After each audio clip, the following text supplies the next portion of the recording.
Alright, let's start doing some HTML. What I've done here is I've opened up my Notepad++ interface.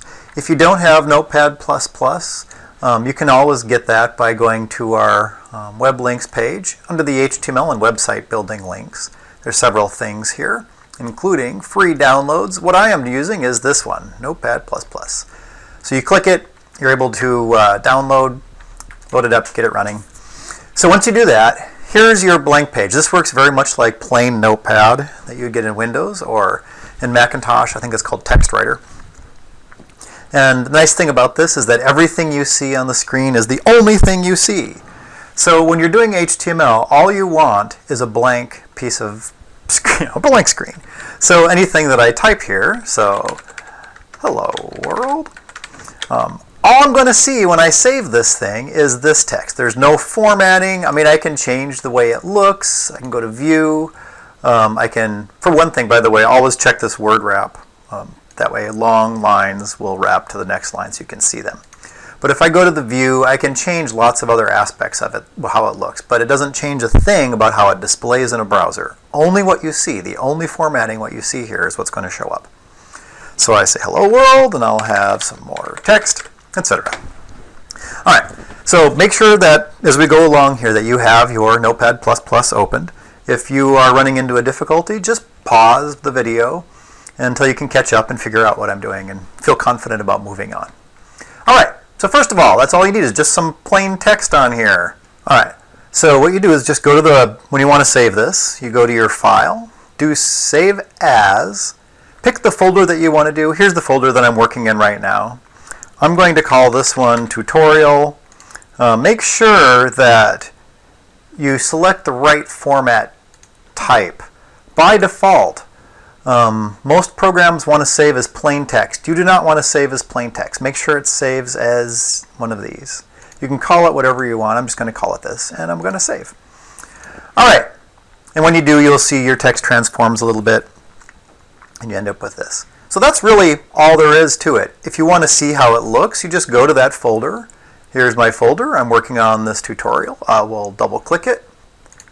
One thing that you'll notice is in this folder you can't see any file name extension. That is, there is no .html or .htm or anything like that. What you need is for this to show up properly. So go to your control panel. In Windows, your control panel will show up. Looks like this. I want to go to folder options. In a Macintosh machine, there's a little bit different way to get to it. Just look for help and you'll find it. When I click folder options, I get a little pop-up box that looks like this. Go to the View tab and scroll down here. You'll see Hide Extensions for Known File Types. By default is checked on just about every computer I've ever used. Uncheck that. Say OK. Now you can see what these things are called. All right, I have one called HTML, I have one called HTML. I have a style sheet. We'll get to that a little bit later. But my document here now, if I go File and I say Save As, I want to save as. Now you see what it is. I'm going to change the name to HTM just so it's consistent with my other files in my folder. All right, I can probably just delete this now. Okay, so what does it look like? I double-click. It automatically opens up my browser, and there it is. Hey, I have a web page. Make sure you get that before we move on to the next step. So that's really all there is to building a web page. Well, until we start adding code. So let's move on to doing some tags and so forth. The next thing that you want to do is you just type in your basic code. If you're following along on the HTML dog tutorial, feel free. Otherwise, what I'm going to do is I'm just going to copy some code from there, or I can just type it in myself. So on line 1, the very first line is HTML. And what this does is this tells the browser I am making an HTML page that is a browser file, so that it will automatically open in whatever browser is the default. On my computer here, it's Firefox. Whenever you write a tag, that's what these things are called, with the greater than and less than signs around it, you need to, at the end of your page, type end HTML. Now notice, because I'm using Notepad++, when I click one part of a tag, the other part of the tag is highlighted as well. And you can see there's a little slash right here. And what that little slash means is stop doing the tag. I start HTML here, I end it here. It's like you're cutting open an onion, you can see the different layers. You have very much the same sort of thing going on with HTML. The first part of the layer needs to end at the outside as well. Next part that you need to have in an HTML document is the head. This is the head of the document, the header. Information goes up here. And inside of the, well, first let's close the head, shall we? Here you notice that the layer is inside. We have HTML out here, we have start head, end head here. Typically what goes into a head is something called title. And this is going to be my page title, whatever you want to call it. I'm going to end that title, and then I end the head. So the title is contained in there. You can see how that works. The other element that you want is something called body. Body is the body of your document. So where the head is this part up here, and let me show you what that looks like. Notice the title changed. There it is. If I change it here, I can say page of awesome, whatever I want. I come back here, this guy will change to whatever I typed in the title, which is part of the head. Now the body, this just informs the browser. This is the part that displays here in the body of the browser window. Now those are the major elements of building a web page. So next up, let's go to formatting the pages just a little bit, shall we? Right now we have some text, and if I type lots of more text in here, more text, blah, blah, more and more, here's even more. Okay, so I have some text on my page. I'm going to make sure I save it. I'm using Control S as a shortcut. Every time I want to refresh my page, I need to save it. Doesn't show up here yet because I haven't refreshed here. You can click your refresh, and now you have text. Hey, notice what just happened. This isn't breaking the paragraph. The reason for that is that I didn't tell the browser it's a paragraph. So, let's do a new tag. This is the paragraph tag. HTML is just abbreviations. It is the easiest code you will ever learn. I'm going to end my paragraph. Now I have one paragraph that includes all of this content. I want this to be a new paragraph, so I need to code it as such. There, now I have two paragraphs. I saved it. Doesn't show up here until I refresh the browser. Now you see what happened. This little P tag, just the letter P, all it takes is to type is just a P. And you get this wonderful thing, right? You have a space between, you have a line break. Hey, it's very efficient. Sometimes you might want to do some more stuff. What I'm going to do is I'm going to grab, I'm just going to grab some text out of this page here that I wrote. I'm going to put that in this. By the way, let me show you what happens if I don't have word wrap on. Look at that. Wow. So make sure you turn on word wrap. Let's just put a check mark next to it. And then you can see everything that you're doing. All right, so I added lots more text. I'm going to save it, go back to my page, refresh, and you can see what goes on. Normally, the lines are near each other. You can tell this is a single paragraph. It looks like a paragraph. There's a gap between the two. This is what HTML does when you put in the P tag. Now sometimes you want to put a line break. Notice what I did here. This is all one paragraph from here to here. Whoops, from here to here. There's a line break right there. Breaks the line, but it doesn't put in a big space like between paragraphs. The way I handled that is like this. I have the tag that's just BR. Some people like to do it like this. This is the new standard in HTML. I save it, come back to my page, refresh. Notice when I make the page wider and narrower, you can see where that line break is and where the paragraph is. And the reason it works that way is I said break the line here. Don't start a new paragraph, just break the line. That's basic line break. That's an important way for formatting your page. Okay, some more stuff. I'm just going to go ahead and grab, there's this paragraph over from the HTML dog under emphasis. I'm going to add that right here.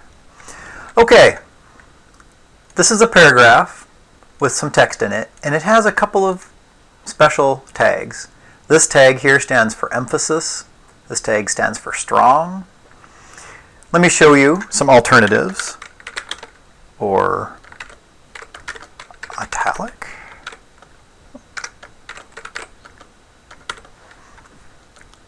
And over here, where it says strong, I'm going to say bold. Okay, what I've just done is added some alternative ways to do the same things. Let me show you what I mean. I've saved over here. Now I'm going to refresh. This is the italic. I'm right here with using emphasis. And this is the italics using I. Abbreviation for italic, abbreviation for emphasis. Here we go, bold. Notice strong and B work the same for making bold show up like that. All right, so lots of good stuff there. Let's move on to headings. So there's many different levels of headings. There's 6 different levels in HTML that you can use on a regular basis. What I'm going to do is just right here at the beginning of my document is do heading 1, and I'm going to type the words heading 1. The tag for heading is just H, and then which level of tag, just heading level 1, 2, 3, 4, 5, and 6. So heading level 1 looks like that. I'm going to save it to show you. Look at that. This simple tag, H1, makes it bold, makes it larger font, and does a paragraph style break. See that? 3 things just for typing a single tag like that. All right, down here, I'm going to type in H2 and the word heading 2. Save it, refresh. Notice it's a little bit smaller.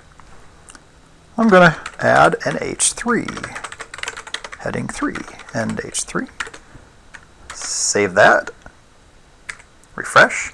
Notice it's a little bit bigger than the standard font. And then I'm going to add an H4.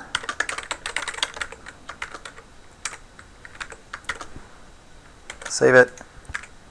Now you have a font that is about the same size as the regular text, but it's bold.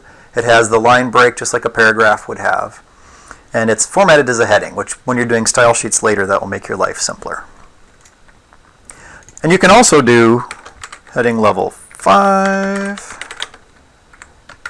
I'll end the H5. And heading level 6.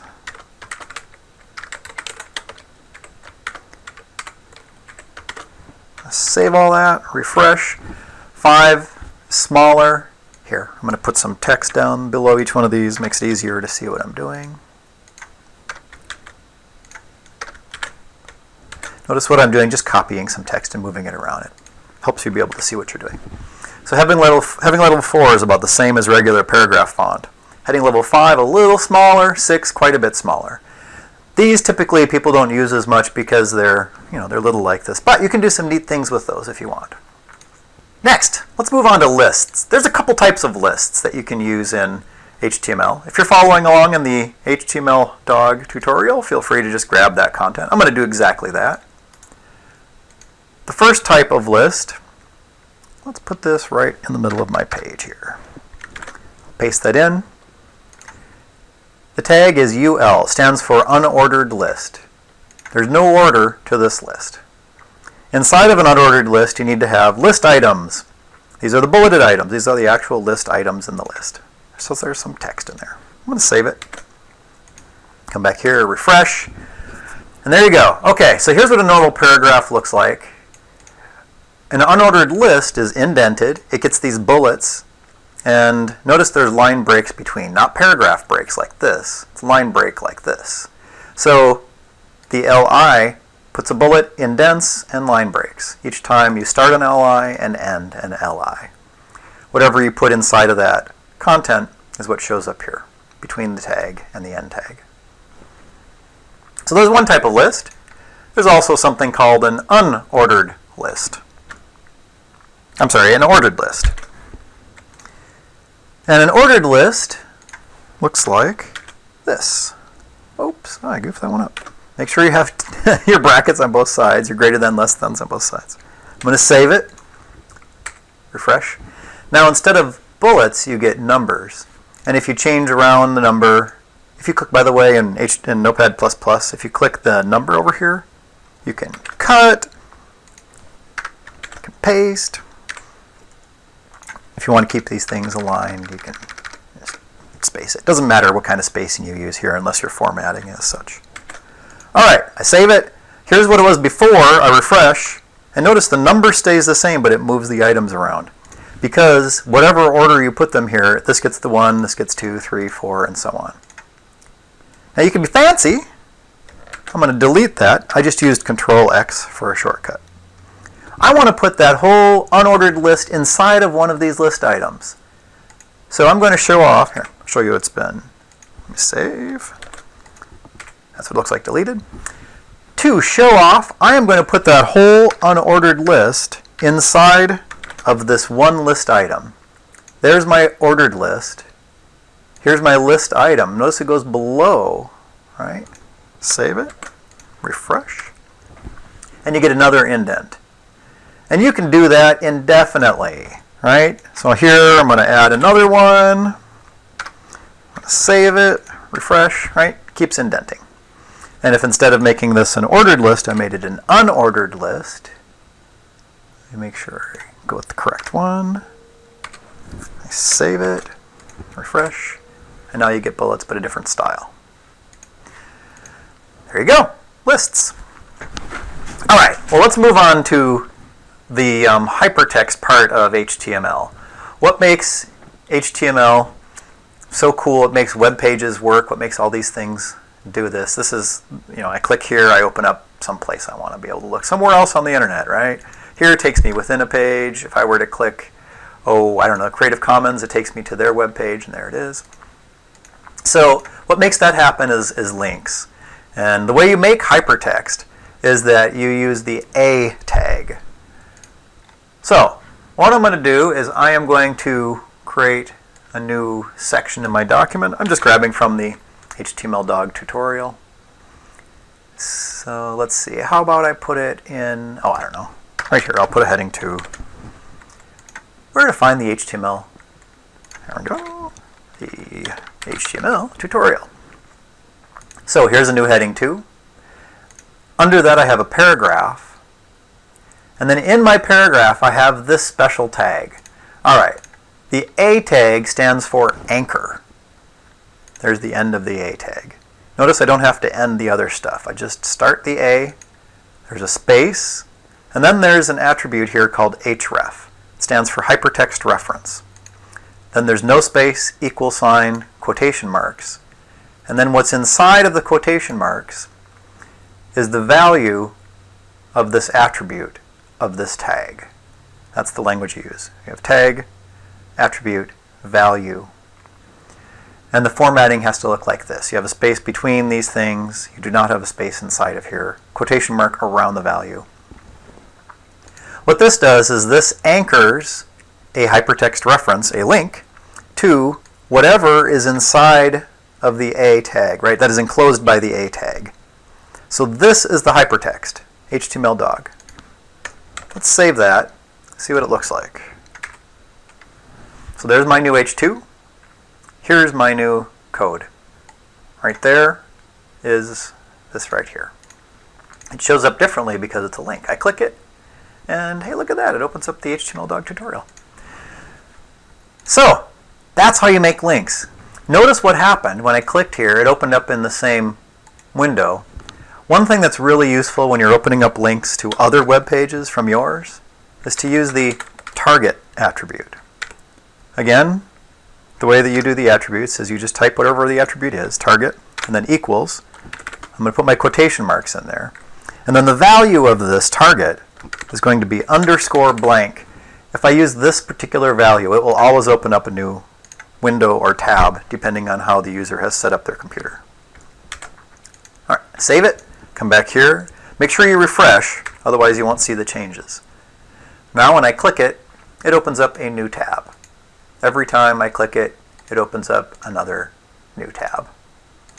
I don't want to use a new tab every single time. I can call this whatever. I'll just call this one,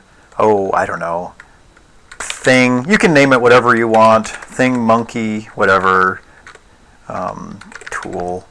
I save it, come back here, refresh, and I open it. Hey, look at that. It's a new window because it's a new target tab or new target window.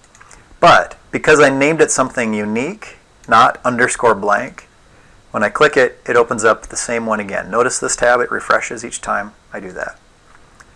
That could be useful if you, hold on a second, let me just redo this, put it back to blank. That could be useful if you want to open up several links that are the same kind of link in the same page. All right, so there's one form of link. This is your most common link you're going to use. Within your own website, you would link it differently. You wouldn't use the target. You would just make it link directly to it. Because that way, people aren't opening up a whole bunch of tabs while they're reading your website. Okay, so there you go. You've got links. There's another kind of link that's really useful on a page. I'm going to go up to the top of the body here, and I'm going to create a new paragraph. I find it handy to do start paragraph and end paragraph, or start tag, end tag whenever I'm doing this, so I don't forget. And this one's going to say, go to bottom of page. What I want is to put a link in this text to the bottom of my web page. So right here, I'm going to create the anchor tag. The href is going to point to something. I'll get to that in a second. And then make sure you end your anchor. If you don't end the tag, everything that comes after will be part of the tag until it runs into another one that says stop. All right, so now I have a new link. Right now it's not going anywhere. So what I'm going to say is go to bottom. That's the name I'm going to use. But it's not going to HTTP. It's not going to anything like that. It's just going to the place on the page. Pound sign is how you designate that. The pound sign says find something on this page named the thing here, BOTTOM. That means I have to name something that. So I'm going to go to the bottom of my page. The bottom thing here, before the end of the body, has to be within the body, is a paragraph. So I'm going to call this bottom. The ID attribute says identify this thing, whatever it is, in this case a paragraph. Identify it as something called something. Here I'm calling it the word bottom. I save that. Let me show you what that looks like. So I scroll back to the top of my page. Here's my new paragraph. This paragraph right here. There's my link and my hypertext. I click it, and it takes me as far as it can go. I mean, this is the paragraph I named bottom, but it won't show up just yet. Incidentally, notice, wow, that's a long path, isn't it?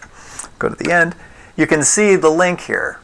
It's linking to the same page, this part of the page. And it's going to that part of the page because I said reference that part, named bottom. And there it is. All right.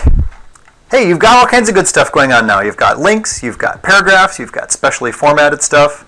Another neat thing about web pages is that they have images, right? So let's find some cool image. What I'm going to do is I have something kind of fun that I saw on April Fool's Day here in 2013 on Tumblr. I follow this fellow named Colonel Chris Hadfield, who's an astronaut from Canada, currently aboard the International Space Station. There's his blog, and he posted this picture on April 1st. As you can see, we have clouds. He's up above the clouds. He's taking a picture at an angle from the space station. Here we have some sort of orbital debris. Looks a bit like, oh, I don't know, UFO, doesn't it? Well, I want to use this on my page. So if I right-click it, if I'm using Firefox, I can just say View Image. There's my image. If I right-click up here and copy, there's the image. You can tell it's an image because it ends with JPG. Most websites are going to use JPG format. Don't use bitmaps for large, complex images like this. All right, anyway, I'm going to copy this. You can trust Firefox to give you HTTP, www, all that stuff. All right, let's go back to my Notepad++. I want to put that picture, oh, I don't know, let's put it down to the bottom of the page. So I'm going to add a new paragraph. And inside of this paragraph, I am going to put an image. The image tag is just an abbreviation once again, IMG. Then you have to say where it's coming from. SRC stands for source. So here's how you make an image. The tag is just IMG, and then you have the attribute of SRC. Inside the quotation marks is whatever your source is for that image. Now in this case, it's in Tumblr, it's blah, blah, blah, all that stuff. Let me save that. Let's go to my page, refresh. There it is. Notice I'm at the bottom of my page, that's why it's showing up here. If I go back to the top of my page and I refresh, hey, it keeps taking me to the bottom. And the reason for that is that I still have this in there. I want to delete that. Now I enter. Right, now I can refresh and it takes me to the top. Click bottom, there it is, there's my picture. Voila, I've got a picture on my web page. Now this is not my picture. It's only polite to credit where pictures come from. So what I'm going to do is I'm going to go out to his page here where the picture is located. Grab that whole thing. And I'm going to put a link around this picture. Now let me separate the P tag from that so you can see what I'm doing. So here's my image. Oh, incidentally, again, this is becoming the standard space and the slash. What this means is this is a standalone tag, and we understand that it ends. Most tags have a start and an end portion. Image tags just have an end. Same way that breaks work. They just are the tag themselves, so they just end. Alright, so there's my image. I want it to have a link. So there's the A tag. And then the href equals, it's going to go to this place where it's located. Normally there will be something .htm or HTML or something at the end, but in this case it's just the way Tumblr organizes it. Make sure you end the anchor after whatever it is you want to link. So up above, right here, we have hypertext that's actually text surrounded by the link. Down here, we have an image surrounded by a link. The image is the hypertext, in this case it's not text, but it works the same way. Save it, come back to my page, refresh. So what it's done now is if I hover and click it, it opens up that page. Once again, I probably want to make that link target and outside blank window. So I've saved it. I come back here. Oops. I go back to my page. I refresh. Now I click it and it opens up in a new window because I targeted a new window. There you go. Also, I probably should credit him with some text as well. So what I'm going to do is after the image, I'm in a paragraph. Let me return here so you can see all the things. Again, it does not matter what kind of returns you put here. You can add all the blank lines you want. This is just for your own clarity's sake. I have a paragraph with a link around a picture. I also want to have a line break. Under the picture, I want to say, let's see, click the image to see Colonel Chris Hadfield Tumblr page. Save it, come back here, refresh, and now that's linked. I don't really like that link under it, so what I'm going to do is I'm going to cut, just Control X is the shortcut for that. I'm going to paste it here right after the image. So now only the image has a link and the text will be separate. So I go back here, refresh. That's better. I don't like how it sits like this though. So I'm going to add an attribute to paragraph, and that is align. And the way I'm going to align it is to the center. And this sets the alignment of everything inside of the paragraph centered in the browser window, like that. So if my browser gets narrower or wider, it's always in the center. That's a nice way to do pictures. Another attribute that might be useful when you're linking images is the attribute, I'll just add it right in here. Remember, just add spaces when you add more attributes. I'm going to say border. I want to have no border at all around this image. Because when you make links, a lot of times they have a border. Let me show you 10 wide. What that means is, oops, did I save it? Oh, do you see what I just did wrong? Here you go. This is why I like to refresh frequently and save. It's the image that I want to put the border around. All right, save it. I come over here, refresh. Now you can see what a border looks like. If you're using Internet Explorer, by default, they always have borders. If I make it just 0, you don't see any border. So it gives you some power there. Now maybe I want to have a little border. So there you go. You've got a whole basic web page going on there. So what's next? There's lots of ways that you can format things on your page. If you're following along in the HTML tutorial, grab the table code just from where it says start table to end table. Go back to your code. I'm going to put this on the bottom of my page. Save it. HTML for table is just table. Pretty straightforward, huh? TR stands for table row. This is your row in the table. Now within it you have columns, and the columns are defined as table data. You have 3 table data, means there's 3 vertical columns. I'm not sure who designed the language for this, why it's TD, but there you go. So I have a table with 1, 2, 3, 4 rows and 3 columns. Save it. Let's go back to my page, refresh. There it is. Not real interesting looking yet. Well, you know, there's things you can do to make your table a little bit more interesting.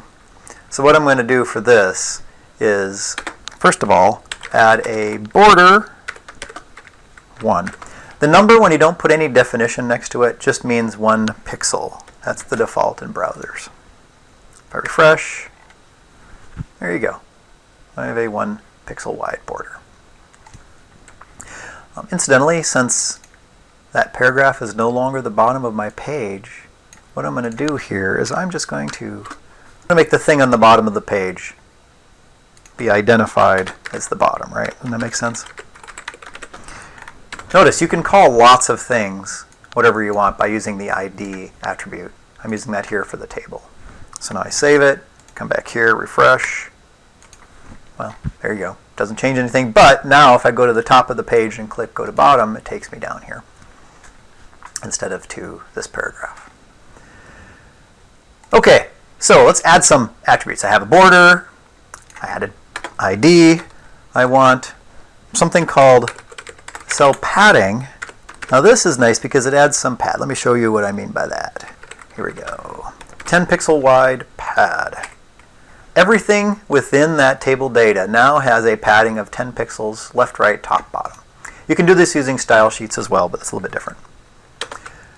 There's another attribute called cell spacing, and that one I'm also going to make 10 pixels. Save it. And this between each table data now has that. Now if you're following along on HTML, go to the HTML intermediate tutorial for tables. And what I'm going to do is I'm going to create a special row in my table. The top row in most tables, when you're working in like Word or something like that, usually has headings and stuff. So I've added a new table row, so now I have 5 row table. But instead of having TDs, it has THs, stands for table heading. You save that, that's what you get. Now the neat thing about that is if I make this something wider in here, so 1, which has a lot more content. As the content gets wider, so too does that table data. And see what happens? The table heading, it's bold and it's centered. It's kind of a nice way to be able to identify that without having to type lots of extra code to make that happen. All right, So now you've got a table doing all kinds of neat stuff. There's some other things that you can do with tables to be able to represent information. One of those things is I'm going to grab from the HTML Dog Intermediate tutorial. For the first row, I have a new row here that only has 2 table datas, because one of the table datas has an attribute of call span. This means it spans 2 columns. Again, just English abbreviation. This one table data is going to be 2 wide. Let me show you. There it is. Just like that. Now there's another one. I'm going to add another row. This row is going to have a table data that has a row span of 2 for the first table data. Now this is going to mess up the row that comes after this, because this one table data is going to be too tall. Let me save and show you what I mean. There you go. See this? Bumps out there. So whenever you have a row that has something with a row span that's going to be too tall, you need to eliminate one of those rows down below. And then I refresh. That's how it works. This is call span equals 2. This table data is row span equal to. It spans 2 rows. This spans 2 columns. There you go. You've got a basic HTML page that has a lot of the sort of types of things that you might want to be able to have in your basic page. Next up, we're going to take a look at adding some formatting to this, some layout elements, and then adding a style sheet.